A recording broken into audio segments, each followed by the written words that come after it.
koo haaresitee haala koo mijeessitee miila koo dheeressitee situu na oolche guyyaa rakkina koo situu na oolche guyyaa muddama koo situu na oolche guyyaa rakkina koo situu na oolche guyyaa muddama koo situu na oolche guyyaa rakkina koo situu na oolche guyyaa muddama koo.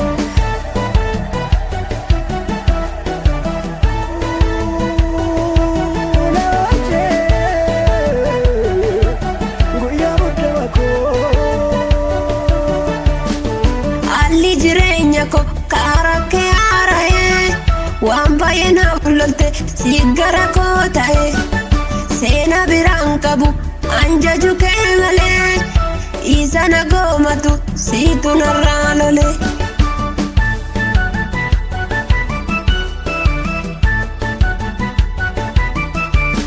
Ergan siin nama ta'e karaa kee lafa ka'e ansi obsuu danda'e. Ergan siin nama ta'e karaa kee lafa ka'e ansi obsuu danda'e. Abdii koo haaresitee haala koo mijeessitee miila koo dheeressitee situu na oolche guyyaa rakkina koo situu na oolche guyyaa muddama koo situu na oolche guyyaa rakkina koo situu na oolche guyyaa muddama koo.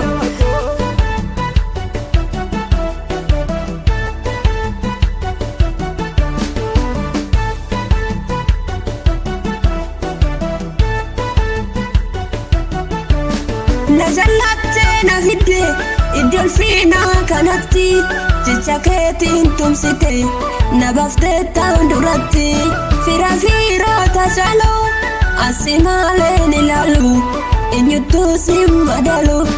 Fira firoota caaloo asi malee ni ilaalu eenyutu si madalu. Iddoo qoomaaf lammitti bakka haadhaaf abbatti wabii koo siin godhadhe. Ergan sitti matane Yesus koo siin qabadhe inqanoofneen salphadhe. Abdii koo haaresitee haala koo mijeessitee miila koo dheeressitee situu na oolche guyyaa rakkina koo situu na oolche guyyaa muddama koo situu na oolche guyyaa rakkina koo situu na oolche guyyaa muddama koo.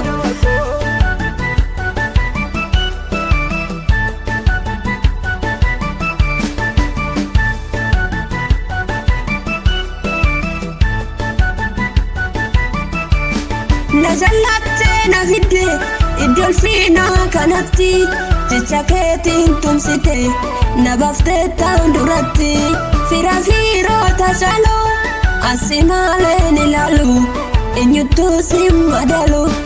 Fira firoota caaloo asi malee ni ilaalu eenyutu si madalu. Iddoo qoomaaf lammitti bakka haadhaaf abbatti wabii koo siin godhadhe. Ergan sitti matane Yesus koo siin qabadhe inqanoofneen salphadhe.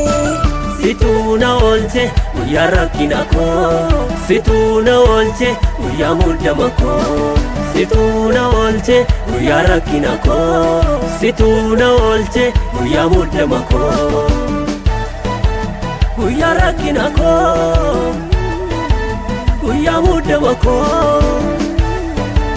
Guyyaa rakkina koo guyyaa muddama koo.